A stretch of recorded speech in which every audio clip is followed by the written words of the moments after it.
കേരള ബ്ലാസ്റ്റേഴ്സിന്റെ ഡിഫൻസിനുള്ള real ടെസ്റ്റായിരിക്കും Punjab F സിക്കെതിരെയുള്ള മത്സരമെന്ന് ഞാൻ മുൻ വീഡിയോയിൽ പറഞ്ഞിരുന്നു. ആ ടെസ്റ്റിൽ പക്ഷേ ബ്ലാസ്റ്റേഴ്സിന്റെ ഡിഫൻസിന് പാസ് മാർക്ക് മാത്രമേ കിട്ടിയുള്ളൂ. ഗോളി സോംകുമാറിന്റെ 2 മിന്നും സേവുകൾ ഇല്ലായിരുന്നെങ്കിൽ കളിയുടെ റിസൾട്ട് വേറൊന്നായേനെ. ഡിഫൻസിൽ ഏറ്റവും അധികം നിരാശപ്പെടുത്തിയത് മിലോസ് ആണ്. എന്ത് കണ്ടിട്ടാണോ മിലോസിന് 2 വർഷത്തെ എക്സ്റ്റൻഷൻ കൊടുത്തതെന്ന് ഇപ്പോഴും മനസ്സിലാവുന്നില്ല. പലപ്പോഴും കയറിപ്പോയി ഡിഫൻസിൽ ഗ്യാപ്പ് സൃഷ്ടിക്കുന്നത് ആളുടെ ഒരു ഹോബിയാണ്. ഒരു സമയത്ത് ലൂണയുടെ പൊസിഷനിൽ വരെ ആളെ കണ്ടു. നിഹാലിനെ പോലുള്ള സ്പീഡി വിങ്ങേഴ്സിന്റെ മുന്നിൽ പിടിച്ചു നിൽക്കാൻ മിലോസിന് ഇപ്പോഴും പറ്റുന്നില്ല. ഇനി ആദ്യ ഗോളിലേക്ക് വന്നാൽ ആ ലോങ് ബോൾ വരുമ്പോൾ ലൂക്കാസ് മജക്കാന്റെ പ്രസൻസ് മിലോസ് അറിഞ്ഞതേയില്ല. ഓഫ് സൈഡ് ട്രാപ്പിനാണ് ശ്രമിച്ചതെങ്കിൽ അത് വർക്കായില്ല. മിലോസിന്റെ ബ്ലൈൻഡ് സൈഡിലൂടെ റണ്ണെടുത്ത മജക്കാൻ ആ ബോൾ കൺട്രോൾ എടുത്ത് ഷോട്ട് അടിക്കുമ്പോഴാണ് മിലോസ് ആളെ സ്പോട്ട് ചെയ്തത് തന്നെ. അപ്പോഴേക്കും ബോൾ വലയിലെത്തിയിരുന്നു. പിന്നീട് പഞ്ചാബിന് കിട്ടിയ ഈ ഒരു ചാൻസിൽ മിലോസിന്റെ പൊസിഷൻ ഒന്ന് നോക്കുക. തന്റെ പൊസിഷൻ വിട്ട് കയറി നിന്ന മിലോസിന് മജക്കാനെ മാർക്ക് ചെയ്യാൻ പോലും കഴിഞ്ഞില്ല. അതുകൊണ്ട് തന്നെ ആള് ഈസിയായി ആ പാസ് എടുത്ത് മുന്നോട്ട് പോയി ഗോളിയുമായി ഒരു 1-on-1 സിറ്റുവേഷനിൽ വന്നു.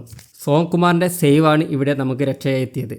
മറ്റൊരവസരത്തിൽ ലൂക്കാസ് മജക്കാനുമായുള്ള 1 vs 1 ഡിഫെൻഡിങ്ങിൽ മിലോസ് നേരത്തെ തന്നെ കമ്മിറ്റ് ചെയ്ത് ഗ്രൗണ്ടിൽ വീഴുന്നത് കാണാം. ഒടുവിൽ എങ്ങനെയൊക്കെയാണ് ആ അപകടത്തിൽ നിന്നും രക്ഷപ്പെട്ടത്. ഈ ലേസി ആയിട്ടുള്ള കളി കൊണ്ടാണ് ISLലേക്ക് പോകുന്നതെങ്കിൽ എതിർ ടീമുകൾ ഗോൾഡി മേളം തീർക്കും എന്ന കാര്യത്തിൽ യാതൊരു സംശയവും വേണ്ട. ഡിഫൻസിൽ ലീഡർഷിപ്പ് ക്വാളിറ്റി കാണിക്കേണ്ട ആള് തന്നെ ഉത്തരവാദിത്തമില്ലാതെ കളിച്ചാൽ എന്തായിരിക്കും അവസ്ഥ? മിലോസിന്റെ കളി കണ്ട് ഇഷ്ടപ്പെട്ട ഒരാൾ മാത്രമേ ഉള്ളൂ എന്ന് തോന്നുന്നു. അത് KBFCയുടെ അഡ്മിനാണ്. റോക്ക് സോളിഡ് പെർഫോമൻസ് എന്നാണ് ആള് സോഷ്യൽ മീഡിയയിൽ കുറിച്ചത്.